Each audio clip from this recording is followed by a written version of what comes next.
When you read the book of Proverbs, let's go over there.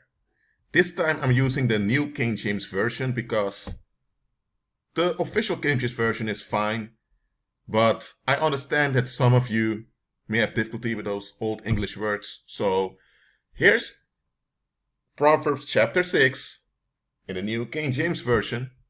And let me read the first 5 verses because that's what I'm going to talk about.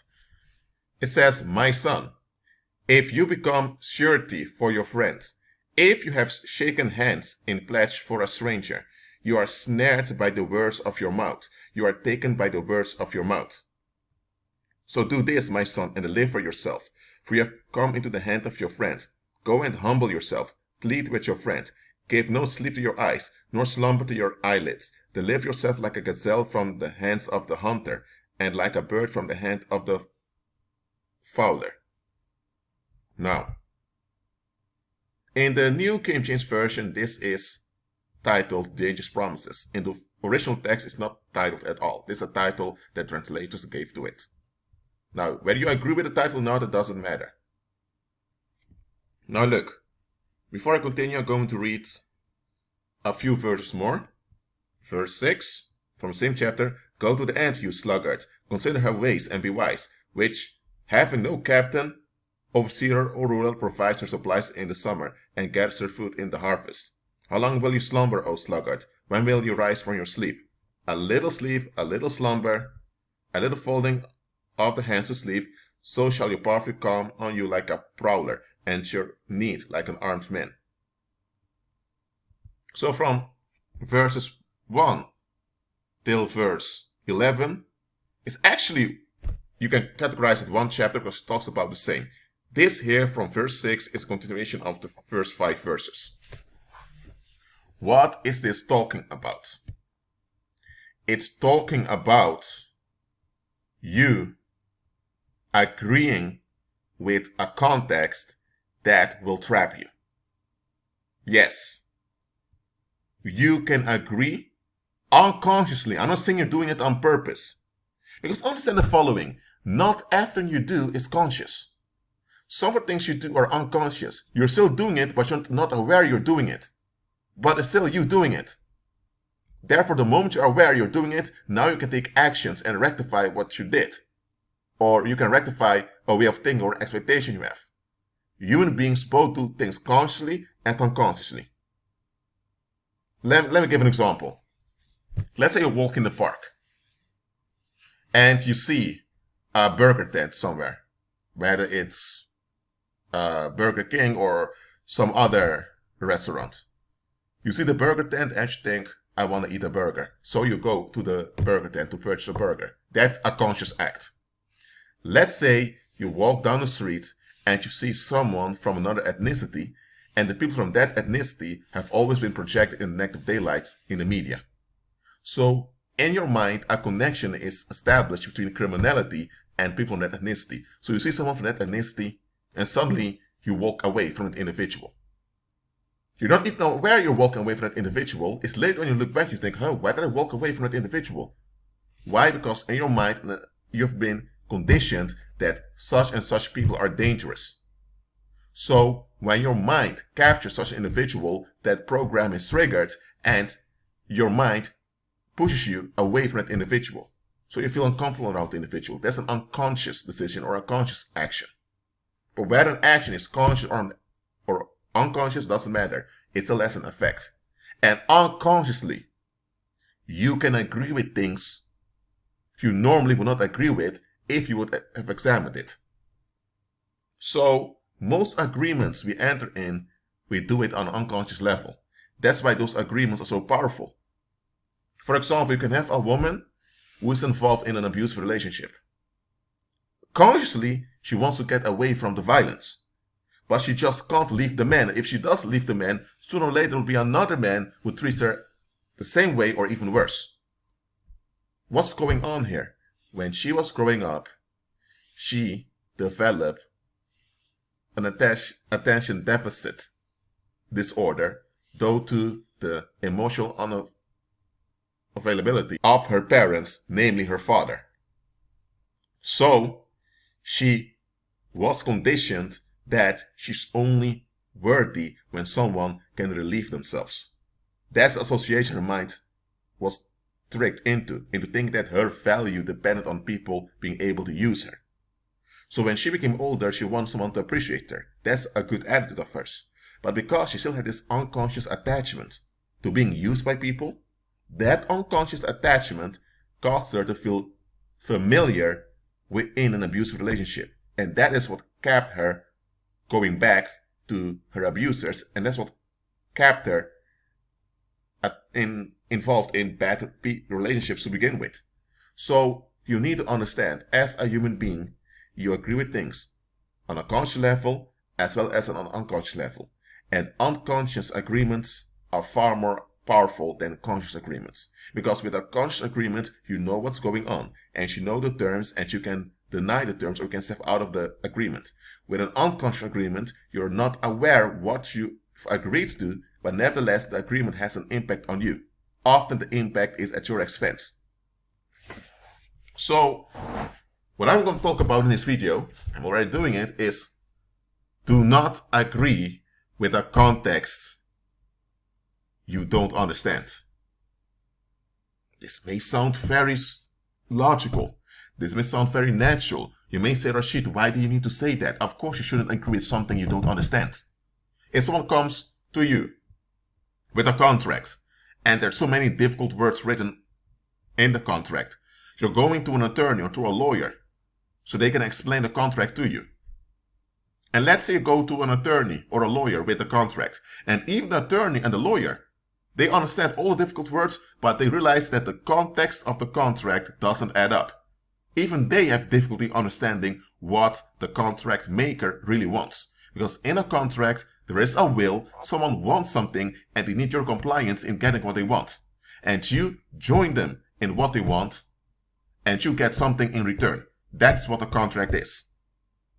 So for the agreement to be valid, it needs to be clear what someone wants, why someone wants it, and what there is in it for you.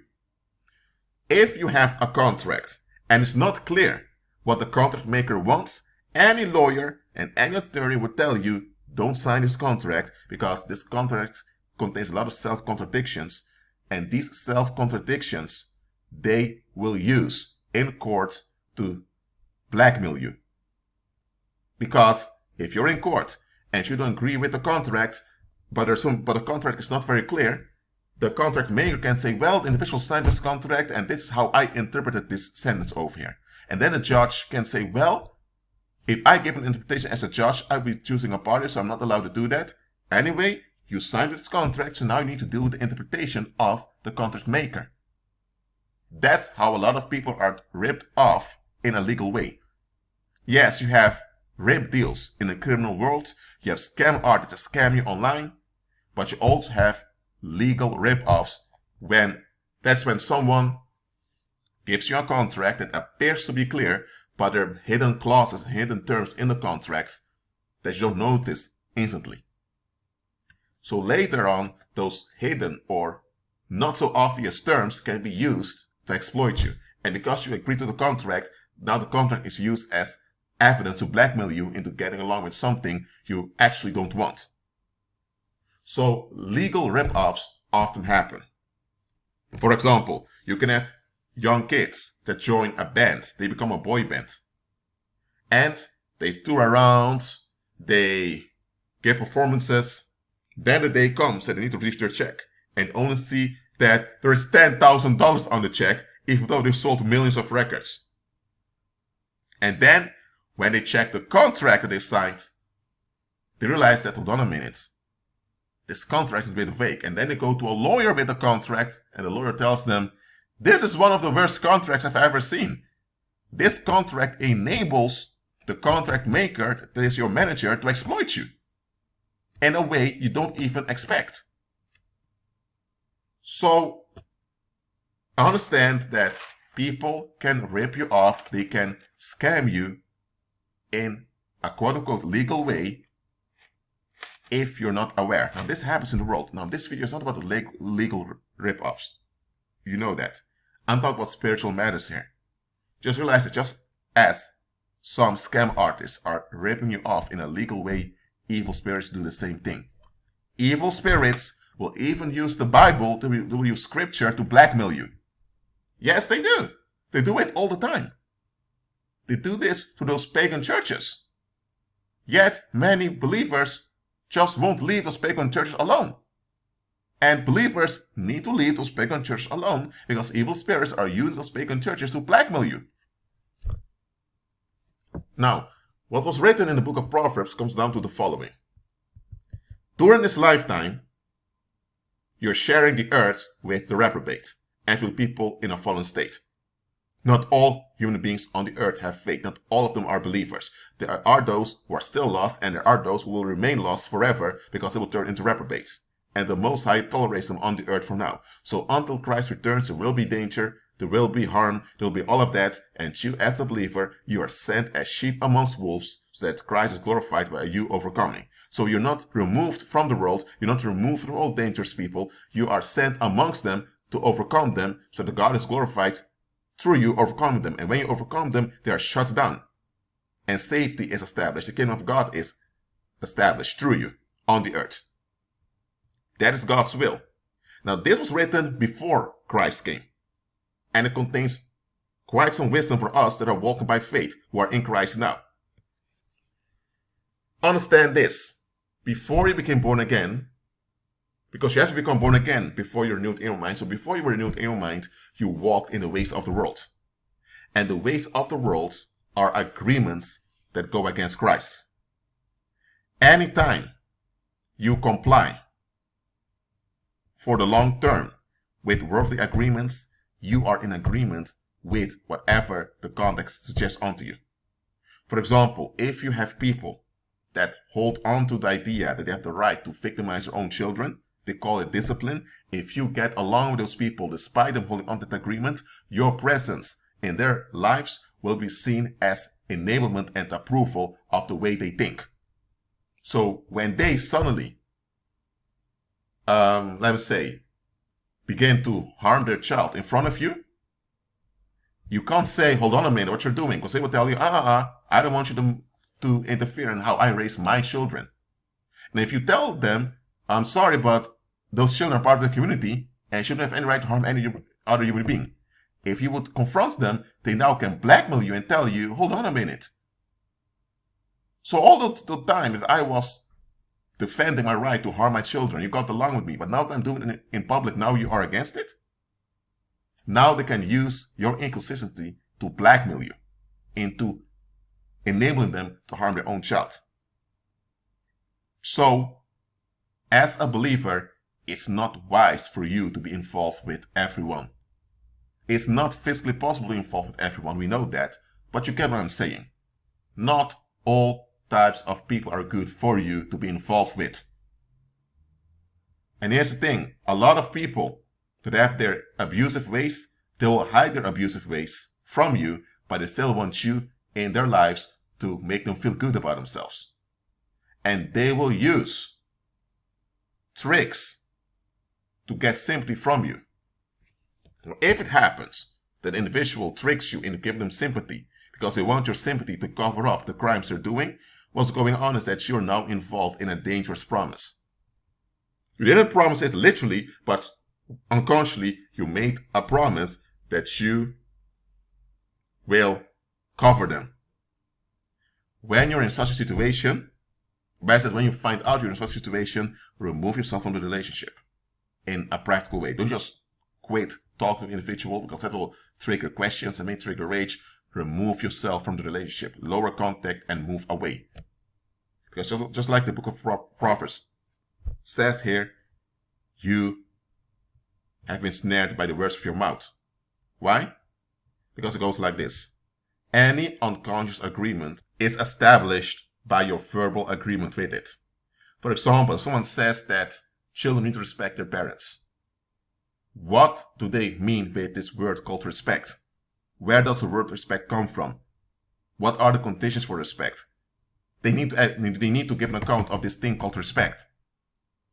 But there is an image of what people expect of respect. I mean, just give in to an expectation. But is that expectation correct? Anyone can have expectations.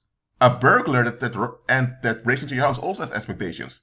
Doesn't mean that you need to validate his expectations, because that's also respect. So if someone makes a statement, children need to respect their parents, and you just nod or agree with it or talk in favor of it, without questioning what exactly they're expecting, what happens now is that you are now in an unconscious agreement with the wickedness of that individual. Because that individual, even though what they say may sound correct, what they really mean is they don't want to be challenged and they want to do whatever they want to do, and everyone just has to shut up and take what they're doing.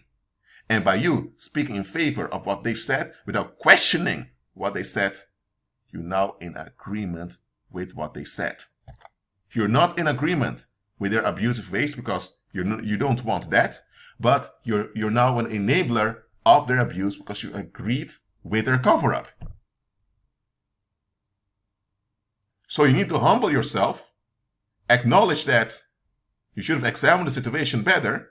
You shouldn't blame yourself because that would be keeping yourself in the negative. You should humble yourself, acknowledge that it wasn't wise what you did, and now you need to take actions to remove yourself from the situation. Because either worldly people or evil spirits themselves will use that situation to blackmail you later on. So if you are slow, or if you are a sluggard when it comes to recognize such situations, well, harm will befall you. Because remember, evil spirits never sleep. Reprobate human beings are always looking for an opportunity to relieve themselves. And when you are in an agreement that goes against Christ, because not all unconscious agreements go against Christ. There's nothing wrong with an unconscious agreement in itself. But most unconscious agreements we get into are not in line with Christ because we're influenced by the world who's not in line with Christ. That's why you ought to examine yourselves, as the New Testament commands us to do. When you are involved in an unconscious agreement that goes against Christ and you're not vigilant enough to recognize what's going on, you have now opened satanic doors for evil spirits as well as reprobate human beings to blackmail you and get a hold on you. For example, there was this former LGBT advocate. She became born again. She's not following Christ. But she told in her testimony, she told the interviewer the strategy used to trick public schools into accepting LGBT rights. So this woman, before she became born again, before she was a believer, she was part of that movement. She was into unnatural sexual activity herself, and she was quite militant about defending her lifestyle, which she knew went against nature and against creation. And she told the interviewer, I'm going to paraphrase it now. She told the interviewer, when we wanted a school to accept and condone our lifestyle, we knew that the school wouldn't do it. We knew that the parents would revolt. We knew that that would happen. So we anticipated it. We came to the school and simply said, we want to give information because we are against discrimination. And of course, anyone in their right mind is against discrimination. So then the school would agree with, yes, you can give information about the subject because we shouldn't discriminate against anyone else. And once the school agreed on paper with this, that was it.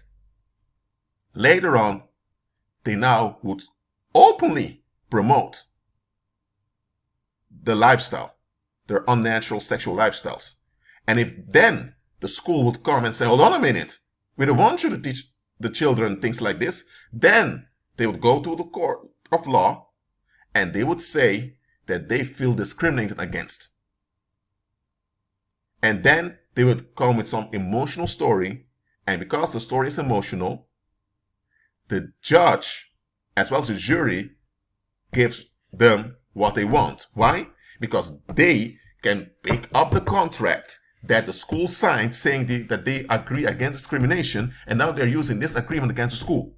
Now the school, when they agreed that they were against discrimination, they simply meant that they don't agree with hating on people just to relieve yourself. The school was right in that statement. But the reason why they came with this clause against discrimination was not because they were so concerned with discrimination. They just wanted more people in their lifestyle so that they would be at ease. But they couldn't come and say, listen, we have our unnatural lifestyles and we want more people, especially young people, to be involved in it so we feel good about ourselves. If they would have said that openly, the school would have said, get out of here. This is not the place for you to indoctrinate people in your unnatural lifestyles. No, so they didn't do it like that. They went and they sought common ground with the school, and later they used this common ground against the school to push whatever they wanted to do. Now, when I saw that interview, I don't know how the woman's name anymore. She's a black woman. That's what I can say. She admitted this strategy of getting a common ground and later using this common ground against the other party to push your agenda, knowing full well that the other party would never have agreed to your agenda if they knew what your real intent was. And that is what the book of Proverbs is about. You need to check the context of who you are involved with. Not just the individual, but the whole group. When you don't do this, you will end up in situations you never wanted to be in, and once you're in those situations, it's very difficult to get out. In the world, they tell you that if you don't want something or if you oppose something, just open your mouth. Make claim you don't agree with something. But listen to what I'm saying. That's also a trap. Because if you firmly make claims you're against something, now you need to explain why. And what if later your resistance is used against you to trick you into pushing or enabling something you actually don't want to be a part of? For example, there can be this guy. He is not a drug dealer, but he has a foul mouth at Second Society. And you hear him using foul language. And you have been conditioned by your parents only use polite language. So now you are attached to this program, so now you can't stand an individual. There was a time you had to work together at a school time and you claim, I don't want to work with this guy. You didn't explain why you said you had your reasons. What if later this guy has a mental breakdown? Don't how people treated him. People can't remember how you opposed the guy openly, without regarding how you would feel about it. And everyone now is going to ask you, why did you do it? And now you have to explain yourself. And now you can't explain yourself because you would say, well, he uses words I don't like. And then people are going to say, so just because someone uses words that you dislike, you have a right to have a negative attitude towards someone? Even though everyone around you thought in a similar way about the guy, they were smart enough not to openly oppose the guy because they knew the moment consequences would manifest of their actions and they were open with their actions, they will be charged. And now they are in trouble. So now because you openly oppose someone because you didn't like someone, instead of examining your expectations and see whether your will was correct, you just express what you wanted by opposing something, by resisting something, and now your resistance is used against you. So just opposing something, just saying no is not always the best option. You need to be flexible and especially self-reflecting. You need to reflect on yourself to see whether you have unconscious agreements to go against Christ. Because the moment you're not aware you have unconscious agreements and you oppose anything that goes against those unconscious agreements, you're now verbally validating the unconscious agreements you are in agreement with, and by doing that, you are further handing yourself over to demons. So this whole idea, just say no, just stand up for yourself, and all of that, it sounds very good, but it's a trap. Learn to be flexible and practical. That's it for now. Keep agreeing with Christ and be at peace.